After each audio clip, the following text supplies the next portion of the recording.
Hey guys, so this is actually my third and final night in Malta. I know I haven't updated in a while. I got in late Thursday night and I was so completely exhausted from traveling for a full 24 hours that I just couldn't do anything. I got into my hotel room immediately and laid down and was looking at my phone, and literally my phone was dropping out of my hand. I don't think I've ever been that tired. I could barely move or speak. So some of you might not know the reason that the whole impetus of this trip is that there is a comic convention here in Malta that offered to fly me out to be a guest and put me up in a hotel room for free, which is pretty incredible. So, of course, I took that chance, and then after this, I'm about to leave in about a half hour. Actually, I'm going to go take the rest of my trip under my own steam. But Malta brought me here in the first place, and for this big convention. So, some quick impressions before I get to the thrilling slideshow portion of this video. So I walked in here immediately assaulted by the Europeanness of everything and confounded by all kinds of stuff. Very simple things, including keeping the lights on. I would turn the lights on in the hotel room, and after 90 seconds they would go off like it was a timer. So I figure I'm an intrepid grown man. I can figure this out. I was completely unable to determine why this was happening. There was no timer I could find.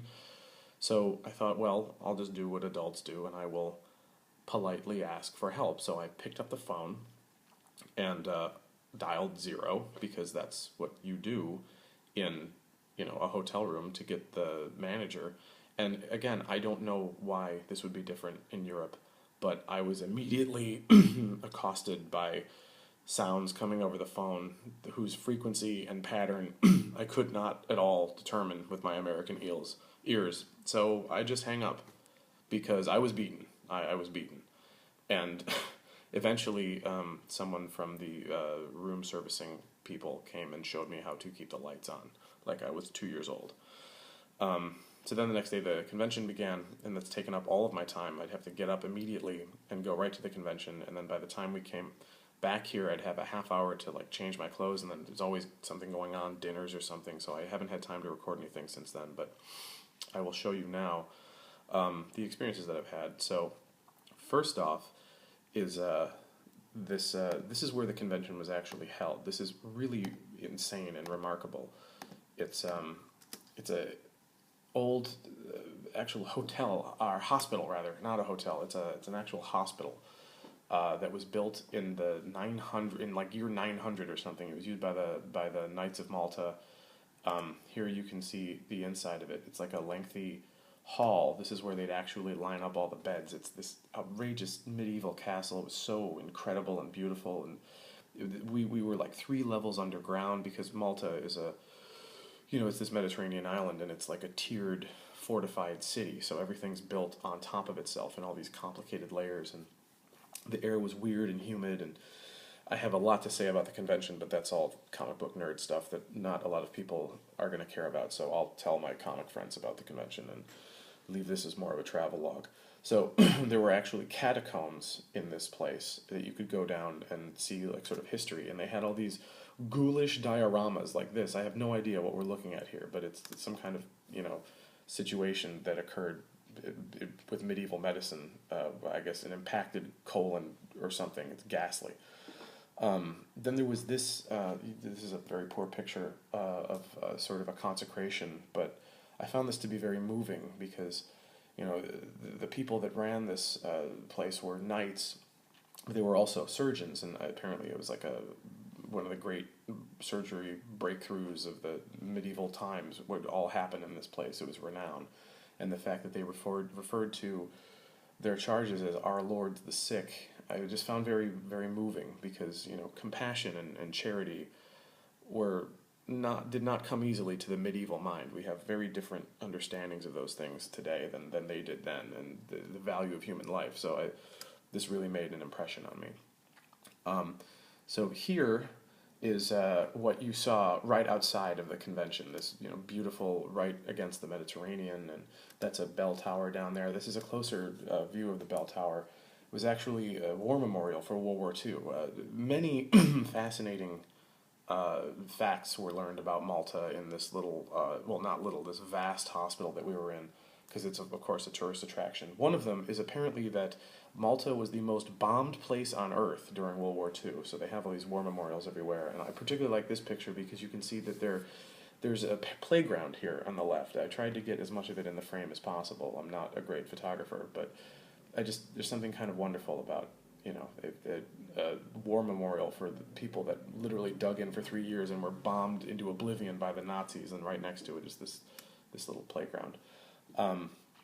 The convention was actually near this sort of touristy area, so one day I went for a walk, and here are some shots of tons of people shopping, and there's all these fancy shops. Here's this maniac playing a banjo with like a dancing puppet. This was just one of the weirdest things I've ever seen. So one thing to know about Malta, cats everywhere. It is a cat-fortified city. There's a lot of cats just stalking the streets.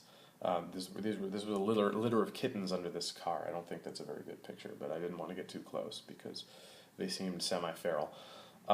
So then, on Saturday, I thought that I would be clever and walk to the convention myself, rather than taking this horrible, reeking bus that they would ship us to there, because the convention was like on a separate peninsula than where we were staying. But I had heard that there was a ferry that can take you across. So I thought, well, I'll just walk to the ferry and pay €2, and that'll be what I do, and I can get up a little bit later than everybody else. Well, for some reason, whatever, the ferry was not running, of course, so I ended up walking the entire way to the convention on Saturday. This is not quite the route I took because I didn't really have my GPS, so there was a lot of switchbacks and roundabouts and places I thought I could walk, but I didn't. It took about 2 hours, and my feet were incredibly blistered, but I didn't really mind because I came to Europe to walk, so... and I saw so many beautiful things that I took pictures of. All these cathedrals and these windy streets and people, they would have their wash hanging out to dry. This very sort of quaint old world thing. Then at noon, just by coincidence, I came out into a public square by one of the harbors, and there was this church across the way that was just starting to ring out noon, and the bells were pealing so loud, and it was a very special moment. I stood there and listened to the bells and thought about how those bells had been ringing before Jonestown was founded, and it was just really, really remarkable. And so, then on the final day, I actually went down to, the final day meaning earlier today, I went down to the Mediterranean to actually get close to the water, because as you can see here, everything is sort of built up, so you're always looking down. So I came down to the shore, and there was this guy, sort of fishing down there, because it's still a very active, fisherman community. I think a lot of these people literally live this way, that they're catching their food. And it was just a great moment to look out, over the sea, and to think about how everything that we understand of civilization has sort of risen out of this sea, thousands of years ago, and all these people are still here, and a lot of them are still living in these older ways. And obviously I'm a ignorant American who has no real history or culture, so this is very important to me. After the bells were ringing with that church, I had my iPod on me, and I had an audio recording of Milton's Paradise Lost, and I put it in and walked around the rest of my walk, another hour. And that's certainly outrageously pretentious thing to do, but it just felt very appropriate, especially the first book of Paradise Lost is this very martial, it's all about the war, and Malta is a place that's built on war. I mean, there are more people here dressed like Maltese knights, like in cosplay, but not cosplay for the convention, like just people who are patriotic, I guess. It'd be like walking down the street dressed like a Minuteman or something in America, but so many people do it. There's probably more people dressed like Maltese knights than there are actual people in real Maltese military uniform on the island. This whole place was built on war. It was conquered so many times, and all for, and then the Catholic Church is sort of undergirding everything. It was really just a really remarkable place, and even though the convention was incredibly disorganized, I'm so glad to have come, and this was really an amazing experience for me, visiting sort of the hallowed sea of my Sicilian ancestors. So, anyway, I'm off to Munich, and hopefully I'll have some interesting things to say about that. Hopefully this was interesting, though, if the 1980s has taught me anything, the most boring thing in the world is a slideshow, so I hope you guys enjoyed it.